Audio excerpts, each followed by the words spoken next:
Karni x।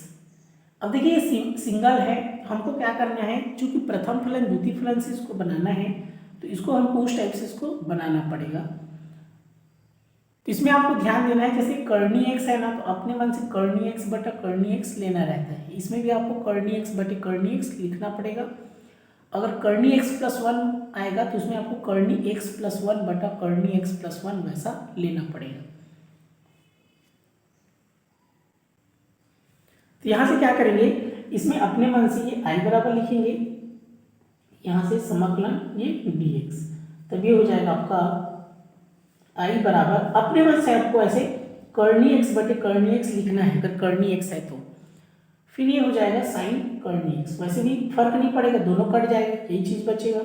अब ऐसा क्यों कर रहे हैं, क्योंकि हमको इसको दो ठो फलन बनाना है, क्योंकि सिंगल है, दो फलन रहेगा तभी प्रथम फलन द्वितीय फलन बनेगा।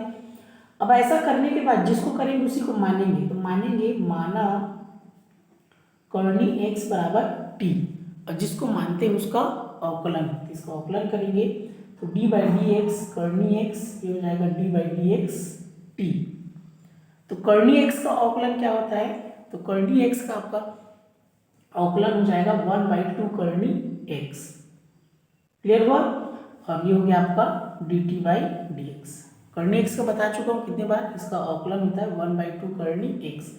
अब हम क्या करेंगे, यहाँ से देखिए नीचे में कर्णी x है और ऊपर में dx है, तो हम dx को इधर ले आएंगे और 2 को इधर ले आएंगे। ये हो गया आपका 1/कर्णी x dx, और ये 2 ऊपर चला जाएगा 2 dt। पक्षांतर कर रहे हैं, नीचे को ऊपर, ये नीचे का ऊपर, गुणा है तो भाग है तो गुणा में। क्लियर हुआ। तो देख लीजिए ध्यान से, ये 1/कर्णी x dx मतलब dx बटे कर्णी x, इसके बदले हम लोग क्या लिख सकते हैं, 2 dt लिख सकते हैं। अब लिखेंगे, इसलिए i बराबर, ध्यान से देखेंगे इस वाले लाइन पे, कर्णी x बराबर क्या माने t, तो इसके बदले लिखना है t, साइन का साइन रहेगा, कर्णी x को क्या माने हैं t, तो साइन t हो गया, और dx बटे कर्णी x, इसके बदले हम लोग लिख सकते हैं 2 dt। समझ में आए। तो यहाँ पर आपको ध्यान देना है, उस सबको रखना है। अब देखिए प्रथम फलन द्वितीय फलन बन गया। 2 अचर राशि है तो इसको हम क्या कर लेंगे, अलग कर लेंगे। ये हो गया 2 को अलग कर दिए, ये t साइन t dt, तो दो बन गए, एक t और साइन t। प्रथम फलन द्वितीय फलन हुआ गुणनफल के रूप में।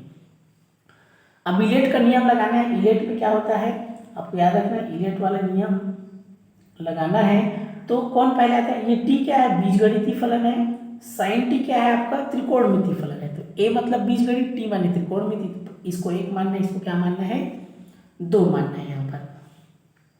तो याद रखेंगे, ये वाला नियम लगाएंगे, आपको वही बता चुका हूँ, 1 समाकलन 2 dx माइनस ये हो जाएगा d by D x 1 2 dx पूरे का dx। तो i बराबर हो गया, ये 2 हो गया, 2 तो पहले से है, इसको समझेंगे ना, समझने के लिए बस लिखता हूँ मैं। बड़ा और कोष्टक लगाएंगे, 1 के बदले लिखेंगे t, 2 के बदले लिखेंगे साइन t, यहाँ पर dt लिखेंगे ना, dx नहीं लिखेंगे, और यहाँ पर dx के बदले आप लोग dt लिख लेंगे, नहीं तो कंफ्यूजन होगा क्योंकि इसमें dt है, यहाँ dt लिख लेंगे सब में। तो ये dt हो गया, फिर d बाई डी टी लिखेंगे, 1 के बदले t लिखेंगे, समाकलन 2 के बदले साइन t लिखेंगे dt, क्योंकि t है तो t के सापेक्ष होगा।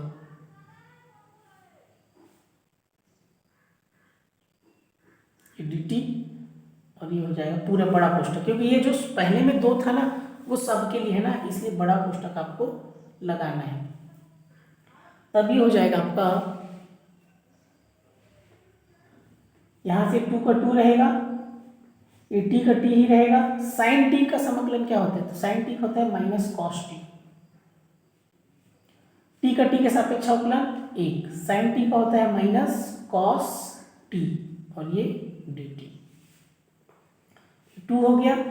यहाँ से हो जाएगा आपका, देखिए ये माइनस में है तो आपका हो जाएगा ये माइनस, इसको नहीं देंगे, ये हो गया माइनस लिख देंगे, t cos t वैसा ही रहेगा। यहाँ से कि माइनस माइनस क्या हो जाएगा, प्लस हो जाएगा, तो यहाँ पर आपका बच गया समाकलन cos t, 1 में गुणा करेंगे तो नहीं आएगा, 2 का 2 ही रहेगा, माइनस t cos t वैसा ही रहेगा। अब कॉस टी का समाकलन होता है साइन टी, याद रखेंगे कॉस टी का समाकलन क्या होता है, साइन टी। आपको सब फार्मूला याद होना चाहिए तब तो बनेगा।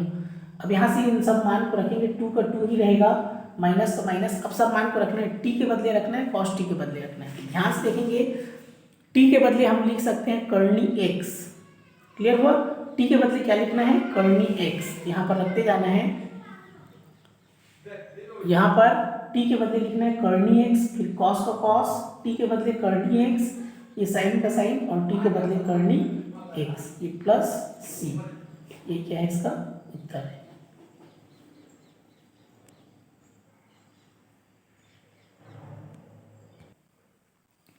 पांचवा का पहला है cos Karni X plus one. अब ध्यान देंगे, जिसपे कर्णी एक्स का है कर्णी एक्स बटे कर्णी एक्स लिखना है। अब इसमें कर्णी एक्स प्लस वन है, तो अपने मन से आपको क्या करना है, पहले इसे समाकलन dx लगा लेंगे। अपने मन से आपको ऐसे कर्णी एक्स प्लस वन बटा कर्णी एक्स प्लस वन ऐसा लिखना है। फिर ये cos Karni X plus one वैसा ही रहेगा। जिसको मानते हैं उसका अवकलन करते हैं, तो हम मानेंगे, पहले मान लेंगे ये लिए उसी को, कर्णी एक्स प्लस वन बराबर टी।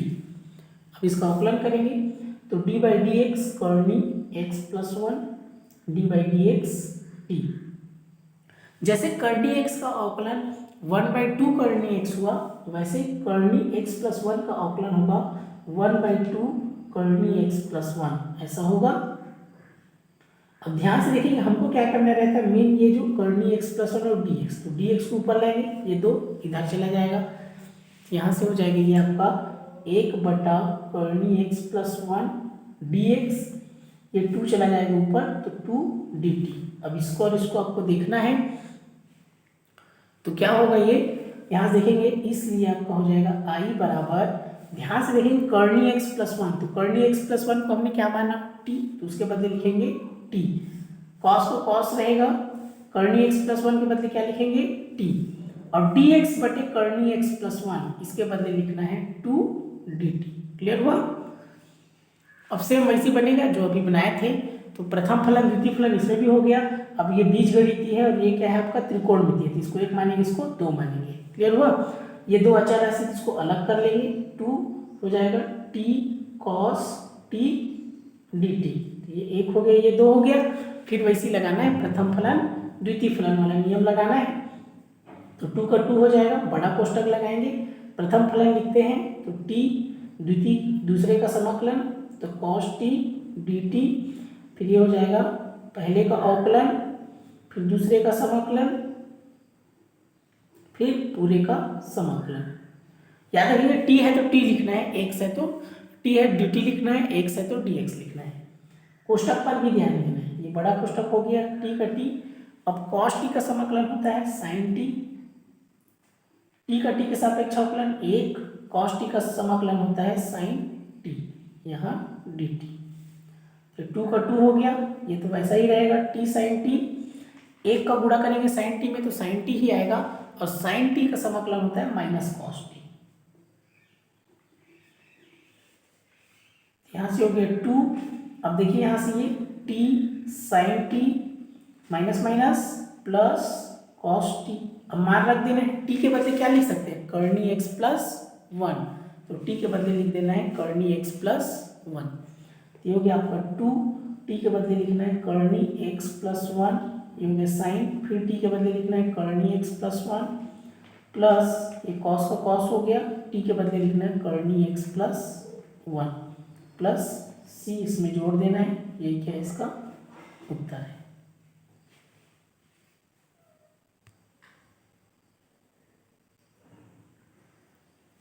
छठवां देखेंगे, इसमें लिखा है ई घाट 2 कर्णी एक्स, तो यहाँ देखेंगे कर्णी एक्स है ना, तो कर्णी एक्स बटे कर्णी एक्स लेना है। इसमें देखिए ई घात कर्णी एक्स प्लस वन, इसमें कर्णी एक्स प्लस वन बटा कर्णी एक्स प्लस वन लेना है।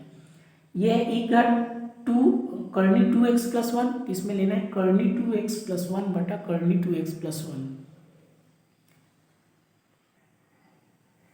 अब यहाँ इसको i के बराबर लिखेंगे, समाकलन dx, तब ये हो जाएगा, ये i बराबर अपने मन से लेना है कर्णी 2x प्लस वन बटा कर्णी 2x प्लस वन, फिर ये हो गया ई घात कर्णी 2x प्लस वन, ये dx। अब इसको क्या लेंगे, माना कर्णी 2x + 1 बराबर t, जिसको माने उसका अवकलन, तो हो जाएगा d/dx कर्णी 2x + 1, फिर होगा d/dx ये t। अब जैसे कर्णी x का अवकलन 1/2 कर्णी x होता है, कर्णी x + 1 का अवकलन 1/2 कर्णी x + 1 होता है, वैसे ही इसका भी हो जाएगा। लेकिन इसमें ध्यान देंगे 2x है, तो इसको देखिए कैसे करते हैं हम लोग, ये डायरेक्ट होता नहीं है, इसको हल करते हैं। अंदर को आपको पहले u मानना पड़ेगा। जैसे हम लोग ऐसे लेंगे, यहाँ से क्या करेंगे, चूंकि 2x + 1 बराबर u मानेंगे। अब u मानेंगे तो क्या हो जाएगा, ये d/du होगा कर्णी u, फिर d/dx जिसको माने उसका पुनः अवकलन, तो 2x + 1। क्लियर हुआ? इस प्रकार अवकलन करेंगे। तो जैसे कर्णी x का 1/2 कर्णी x, वैसे कर्णी u का 1/2 कर्णी u। इसमें आपका x⁴n का नियम लगता है, n(x⁴n - 1). फिर ये हो गया आपका, इसका देखिए 2x है तो दो अचर राशि अलग होगा, x का अवकलन 1 होता है और इस एक का अवकलन 0। अगर एक चर एक अचर है तो अचर को अलग करते हैं, चर राशि का अवकलन करते हैं। x का x के सापेक्ष अवकलन 1 और डायरेक्ट अचर राशि बस है तो उसका 0 dt/dx। u के बदले फिर से रख सकते हैं क्या, 2x + 1। ये हो गया 2 एकम 2 हो गया, तो इस प्रकार देखिए 1/2 हो गया, u के बदले लिखेंगे 2x + 1, ये 2 एकम 2 dt/dx। यहाँ से 2 से 2 कट जाएगा तो क्या बचेगा, 1/कर्णी 2x + 1। आपका ये dx नीचे है तो कहाँ आएगा, ऊपर, बराबर dt। ध्यान देंगे ना, इसमें 2 d बचा, बाकी में 2 बच रहा था, तो इसको आपको ध्यान देना है। अब इस लाइन को देखेंगे, इसलिए लिखेंगे i बराबर, यहाँ आ जाएगा शुरुआत में, यहाँ देखेंगे अब ये वाला और ये वाला हट गया, इसके बदले आपको dt लिखना है। कर्णी 2x + 1 के बदले t, तो t(e⁻t) ऐसे हो जाएगा। तो होगा समाकलन t(e⁻t) और यहाँ पर क्या हो जाएगा, dt, क्योंकि यहाँ dt है, देख लीजिए इसके बदले। अब इसमें लगाना है प्रथम फलन द्वितीय फलन, तो बहुत बारीकी से आपको देखना है कहाँ पर क्या लिखना है। तो यहाँ पर ये आप देखिए t बीजगणित है, e⁻t क्या चर घातांकी फलन है, इलेट लगाएंगे तो ये e मतलब होता है चर घातांकी, एक्सपोनेंशियल। तो इसको 1 मानेंगे, इसको 2 मानेंगे, तो सेम वही लगाना है आपको, प्रथम फलन द्वितीय फलन वाला बार लिखने हो। तो ये हो जाएगा आपका t समाकलन e⁻t dt, फिर ये हो जाएगा आपका d/dt t समाकलन e⁻t dt, फिर ये dt। यहाँ पर 2 नहीं है, बाकी में 2 था, तो t हो गया।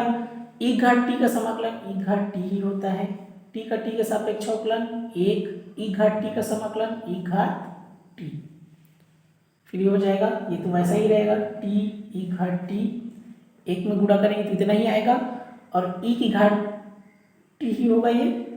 अब e⁻t का समाकलन e⁻t ही होता है, तो t e⁻t। अब चाहेंगे दोनों में क्या कर सकते हैं, इसको हम कॉमन निकाल सकते हैं। कॉमन निकालेंगे तो आपका क्या हो जाएगा, दोनों में कॉमन क्या निकलेगा, e⁻t कॉमन निकलेगा, तो e⁻t को हम कॉमन निकाल देते हैं, तो ये हो जाएगा e⁻t कॉमन निकल जाएगा, तो यहाँ बचेगा आपका t, यहाँ कुछ नहीं, मतलब बचा क्या, 1।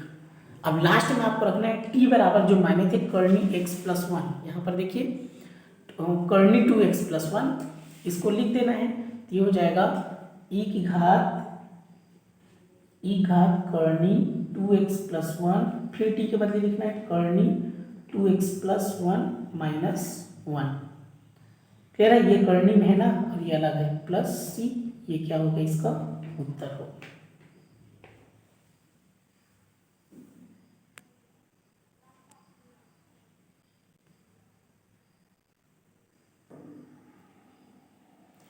देखिए 7वां का पहला सवाल है, x⁻3 e x⁻2 घात में है। तो यहाँ पर आपको दिमाग लगाना है, जैसे ये x⁻2 है ना, इसके घात में ना चर घातांकी वाला देखना, तो ये x⁻3 को इसके जैसा आपको बनाना पड़ेगा। तो कैसे हो जाएगा, x⁻2 को पहले लिखेंगे इंटू x, तो यहाँ पर इसको लिखेंगे पहले i के बराबर लिखेंगे समाकलन ये dx। इसमें ध्यान देखेंगे जो चर घातांकी है, ये वाला चर घातांकी है ना, तो अगर इसमें x की घात 2 है तो आपको अपने मन से क्या करना पड़ेगा, x की घात 2 ऐसे लिखना है। फिर इसमें घात 3 है तो यहाँ x लिख देना है। तो ये 2 और 1 कितना हो जाएगा 3, ये हो गया। इसको वैसे ही लिख देंगे ई एक्स की घात 2, ई की घात x की घात 2। ये x की घात 3 लिखे चाहे ऐसा लिखे, दोनों का मतलब एक ही है। क्लियर हुआ? यहाँ पर आपको दिमाग लगाना है। यहाँ x की घात 2 है तो x की घात 2 पहले लिखेंगे, फिर 2 और 1 कितना हो गया 3। अब इसी x की घात 2 को आपको t मानना है। तो माना x की घात 2 बराबर क्या माने t। इसका अवकलन करेंगे तो d by D x x square D by D x T. तो एक्स स्क्वायर का अवकलन क्या होगा 2x हो जाएगा। x की घात n मान लगाएंगे n x की घात n माइनस 1। ये dx नीचे है तो कहाँ जाएगा आपको, ये हो गया dt बाई dx। तो dx को ऊपर ले आएंगे, x dx 2 कहाँ जाएगा इसके नीचे आ जाएगा, गुणा है तो भाग में। इसको देखेंगे और इसको देखेंगे तो i बराबर, ध्यान से देखेंगे, सॉरी ये वाला भी देखेंगे। यहाँ पर x और dx हट गया, x की घात 2 के बदले क्या लिखना है t, फिर e का e x की घात 2 के बदले क्या लिखना है t लिखना है। क्लियर इतना? और देखिए यहाँ से x और dx, x और dx के बदले आपको लिखना है dt बाई 2। यहाँ से हो जाएगा आपका dt बाई 2 1/2। ये जो अचर राशि है अलग कर देंगे, समाकलन t e घात t dt। अब प्रथम फलन द्वितीय फलन लगाना है इलेट के नियम से। इलेट तो देखिए ये बीजगणित पहले आता है, चर घातांकी बाद में आता है। इसको 1 मानेंगे, इसको 2 मानेंगे। तो हो गया आपका 1/2। फिर ये हो जाएगा t, दूसरा क्या हो जाएगा e घात t dt। फिर हो जाएगा d by D T t e घात t dt। और ये dt बड़ा कोष्टक लगाना है क्योंकि 1/2 दोनों के लिए है, कोष्टक पर ध्यान देंगे। ये हो जाएगा आपका 1/2, ये t का t ही रहेगा। e घात t का समाकलन e घात t का t के सापेक्ष अवकलन 1, e घात t का समाकलन e घात t, ये dt। यहाँ से हो गया आपका 1/2, ये t e घात t माइनस इसका गुणा इसमें करेंगे तो इतना ही आएगा, और e घात t का समाकलन होता है e घात t।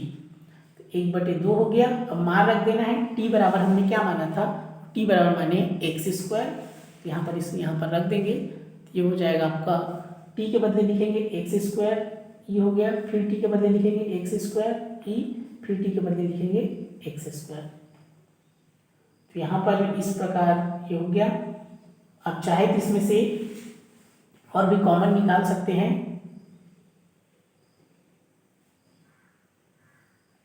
जैसे कि ये आपका हो जाएगा ये वाला ई एक्स की घात 2 क्या हो जाएगा, इसमें से कॉमन निकल जाएगा। ये हो जाएगा 1/2 ई की घात एक्स की घात 2। तो यहाँ पर आपको बच जाएगा एक्स स्क्वायर, और इसमें क्या बच जाएगा 1 प्लस सी जोड़ देंगे। ये क्या है इसका उत्तर है।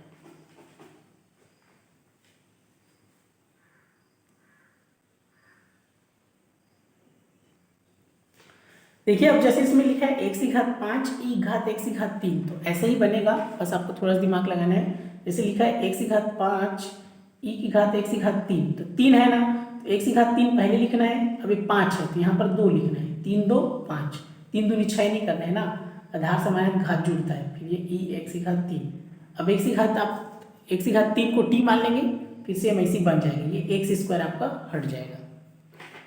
वैसे ही जैसे इसमें लिखा है एक्स की घात 3 साइन एक्स की घात 2, तो इसको भी वैसे ही करना है आपको, सेम वही बनेगा एक्स की घात 3 साइन एक्स की घात 2। अब इसमें देखिए क्या है एक्स की घात 2 है, तो क्या करना है एक्स की घात 2 ऐसे लिखना है, यहाँ पर 3 है तो एक्स लिख देना है, 2 और 1 3। फिर ये हो गया साइन एक्स की घात 2, एक्स की घात 2 को आप टी मानेंगे तो आपका ये वाला एक्स हट जाएगा। क्लियर हुआ? फिर इसको आप टी मानेंगे और साइन टी, तो टी साइन टी प्रथम फलन द्वितीय फलन लगाना पड़ेगा। सब में वैसे ही करना है, जितना भी इसमें दिख रहा है ना, जैसे घात 3 है ये 5 है, तो एक्स की घात 3 इंटू एक्स की घात 2, तो एक्स की घात 3 को टी मानेंगे तो वो एक्स की घात 2 हट जाएगा उसका अवकलन करने पर। सबका वैसे ही है, इसमें भी एक्स की घात 2 को आपको टी मानना पड़ेगा, ये सब उसी प्रकार बनेगा। तो बस आपको याद रखना है, फार्मूला इसका याद होना चाहिए समाकलन का, किसका कैसे समाकलन होता है। प्रथम फलन द्वितीय फलन, इलेट का नियम लगाए, प्रोसेस सही रखें, बिल्कुल सही उत्तर आएगा।